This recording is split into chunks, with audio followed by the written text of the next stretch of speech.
a que se forman vacancias interatómicas y que esas vacancias interatómicas se debe a una energía de activación y la energía de activación pues en realidad es inyectarles calor en un horno, con un soplete, X cosa.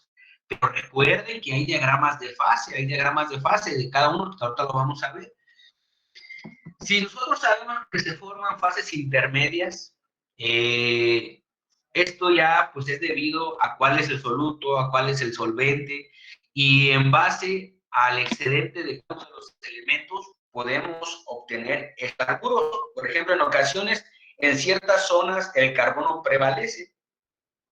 En ese lugar posiblemente se forme esa fase intermedia, dando mayor dureza.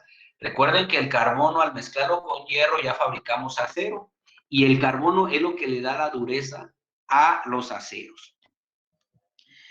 Si nosotros nos vamos un poquito a estos diagramas, recordando que hay materiales puros y materiales ferrosos, este diagrama se llama diagrama base, y estos diagramas nos van a dar el comportamiento del material cuando tenga cierta composición química y cierta temperatura. Ustedes observan, tengo del lado de las X la composición química de esta aleación níquel-cobre. Y en el eje de las Y está la temperatura. Del lado izquierdo está en grados Fahrenheit, del lado derecho está en grados centígrados. Y debajo en el eje de las X, perdón, se encuentra la composición química. Si ustedes observan, si yo me coloco en el 0, significa que tengo el 0% de níquel, perdón, 0% de cobre y 100% de níquel. Si yo me coloco a la mitad del diagrama de fase, en el 50, significa que tengo 50% de cobre y 50% de níquel, o sea que sería una aleación 50-50.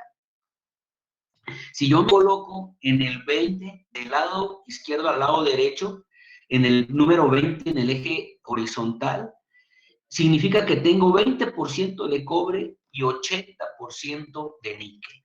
Entonces, este diagrama nos está dando el comportamiento de una aleación cobre-níquel a diferentes composiciones químicas. No es lo mismo tener una aleación de cobre y níquel de una aleación 20 de cobre y 80 de níquel o una aleación 50 y 50. Sus propiedades totalmente son distintas. A lo que quiero llegar es que para cada material, para cada aleación, existe su diagrama de fase. En este caso, para la aleación cobre-níquel, este es nuestro diagrama. ¿Y para qué nos sirve?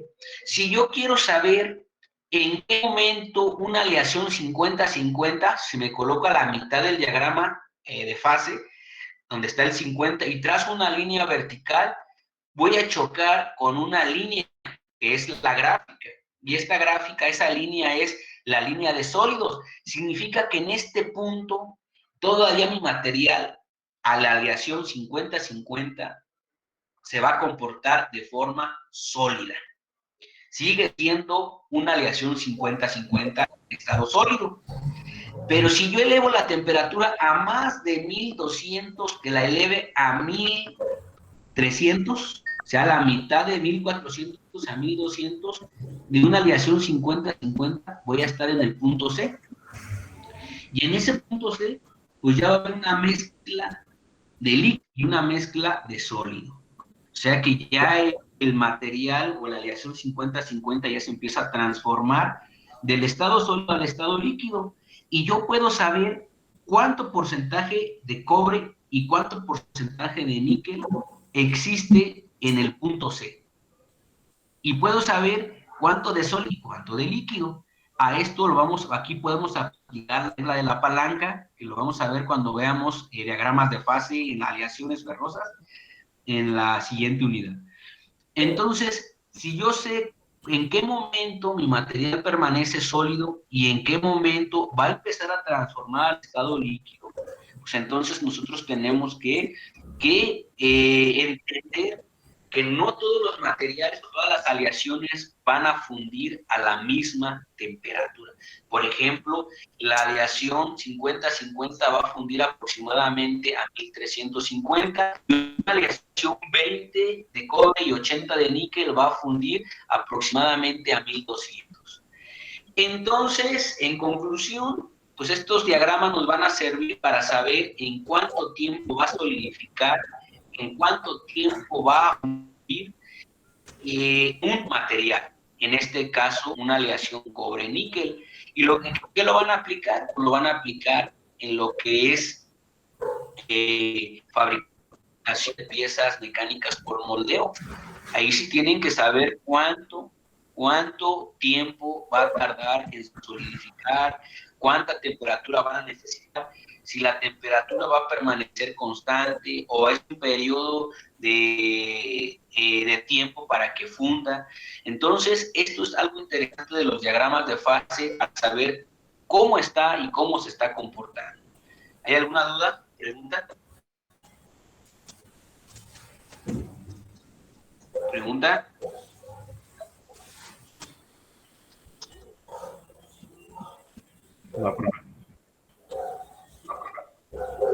¿No?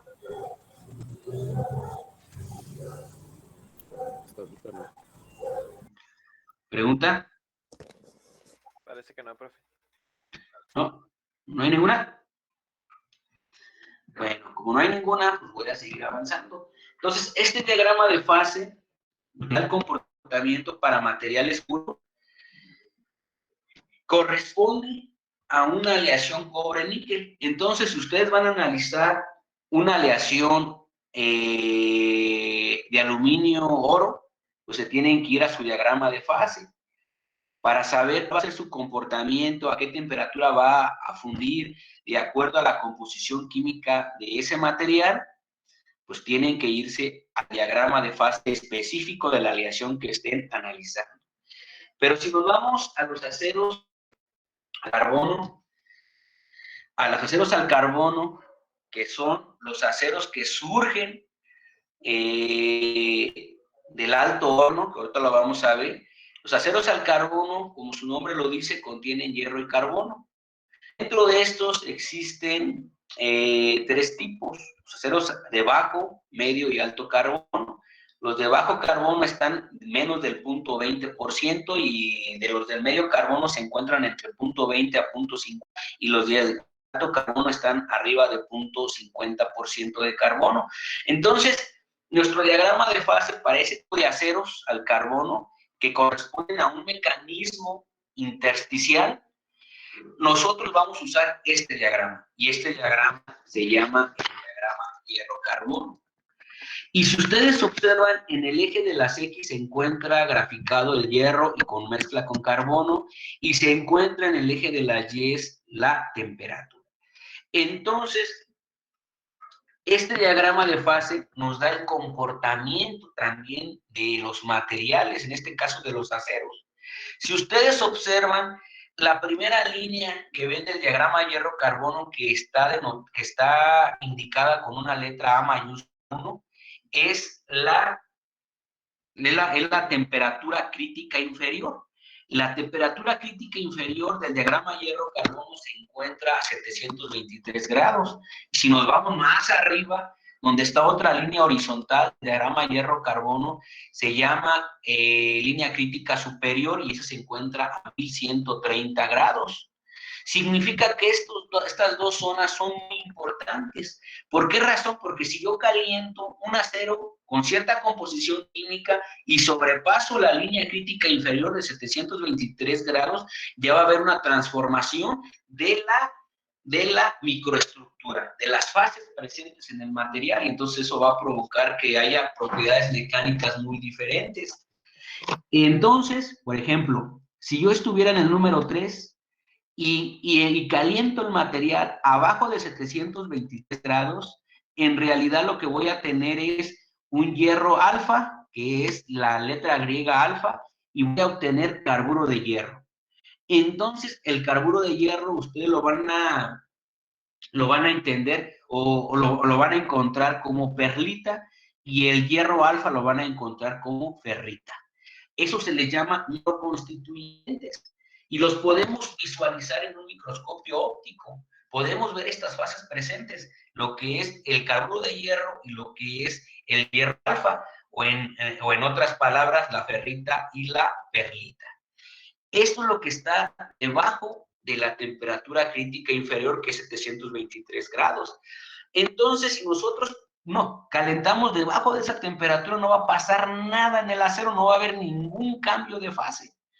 Pero si nosotros calentamos el acero hasta arriba de 723, que nos colocamos en el número 3, lo elevamos arriba de 723, que es la temperatura crítica inferior, va a haber una transformación. Si ustedes observan, el hierro alfa va a cambiar a un hierro gamma. Entonces, significa, debido a un cambio en temperatura, sobrepasamos la temperatura crítica, hubo una transformación de un hierro alfa a un hierro gamma y sigue permaneciendo el carburo de hierro. Pero esta transformación a esta letra griega la vamos a llamar austenita. Se va a transformar austenita más hierro alfa. Entonces, hay una transformación debido al cambio de temperatura. Y si seguimos elevando la temperatura a más de 1000 grados, vamos a llegar hasta la colita de pescado del diagrama hierro de carbón, que parece una cola de pescado, y la perlita va a desaparecer y se va a transformar el acero totalmente en austenita. Pero también ya va a mantenerse lo que es, ya va a empezar a inicios de... Y de acuerdo a la regla de la palanca que les dije hace un momento, podemos saber en este momento cuánto, a esta temperatura y a esta composición química, podemos saber cuánto austenita hay y cuánto líquido existe. Y si lo aumentamos hasta 1550 grados, pues ya llegamos a la zona de líquido donde el material ya fundió totalmente. Y de esa manera vamos a ir viendo que el diagrama hierro-carbono contiene diferentes fases presentes. Y de esta manera surgen también dos puntos importantes del diagrama hierro-carbono. En el lado izquierdo, donde se encuentra el hierro 1, hay un rombo. Este rombo corresponde a la zona austenítica.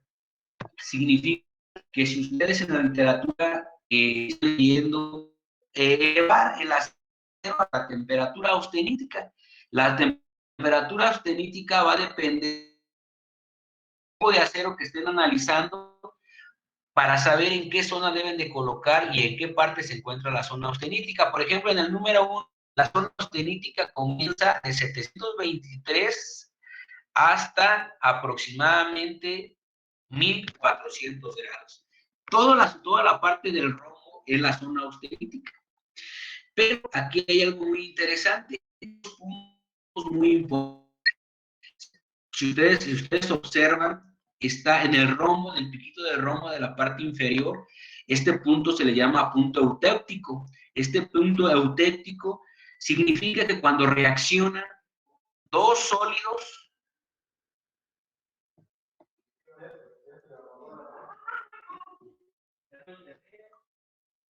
entonces, aquí sí se va entendiendo, ¿queda claro? ¿Sí queda claro? Sí, profe. Sí. ¿Alguna pregunta, Hernández? ¿No? Entonces, cada ¿Ninguna? material va a tener su diagrama dependiendo del tipo de A aleación. ver, Hernández, te escucho muy bien. ¿Ya me escucha mejor? Exactamente.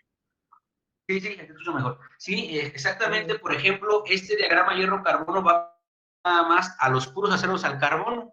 Pero si yo tengo un acero inoxidable o un acero para herramienta, dependiendo del tipo de acero inoxidable, por ejemplo, un 301, que es un acero, que ahorita lo vamos a ver, es un acero inoxidable austrítico, tiene su diagrama de fase. ¿Sí? Entonces eso es lo que ustedes deben de comprender, que cada uno tiene este diagrama que estamos viendo, pues en realidad pertenece a los puros aceros al carbón. ¿Sí queda claro? Sí, las nomenclaturas también indican el nivel de carbono, ¿no? Exactamente. Ahorita vamos a ver que las nomenclaturas, vamos a ver nomenclaturas de acuerdo a la Sociedad Americana del Acero y el Hierro y a la Sociedad Americana de Ingenieros Automotrices. Vamos a ver que hay nomenclaturas para cada uno de ellos y que las van a identificar mediante un símbolo. Puede ser un símbolo en los aceros para herramienta o puede ser una numeración para los aceros inoxidables y para los aceros al carbón. Pero ahorita nada más quiero que ustedes comprendan que cada material tiene su diagrama de fase. Y el diagrama de fase que corresponde para los aceros al carbono, pues es el diagrama hierro-carbono. ¿Sí quedó claro? Sí, Sí. Ok. Entonces, estos puntos, este diagrama lo vamos a retomar más adelante. Nada más les estoy explicando que a cada material corresponde su diagrama de fase y que nos da el comportamiento de la transformación de esos materiales para poder mejorar propiedades, para saber los puntos de fusión y para identificar las composiciones químicas a cierta temperatura.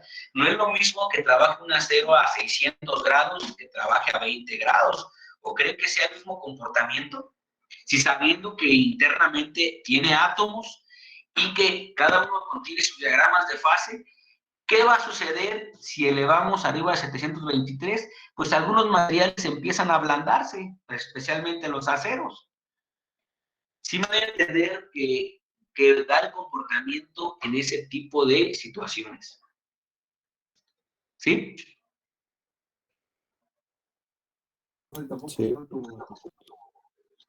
A ver.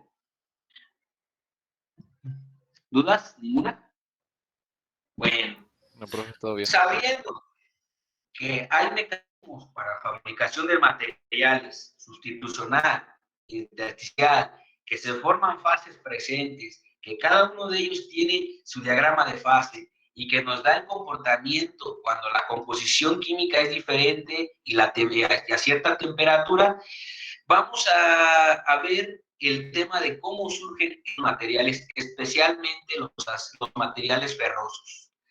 Ahora, de toda la clasificación, estamos viendo materiales puros y materiales ferrosos. El material ferroso que vamos a ver ahora va a ser el acero. Vamos a enfocar a los aceros. Posteriormente vamos a ver los cerámicos y posteriormente los polímeros. Entonces, entendiendo esos temas, vamos a ver cómo surge lo que es el acero. Voy a desconectarme, voy a volver a abrir otro link y se los vuelvo a mandar porque ya va a cerrar la sesión para que no nos deje a la mitad de la clase, ¿ok? ¿Están de acuerdo? Sí, profe. Sí. Corto la llamada y ver otro link.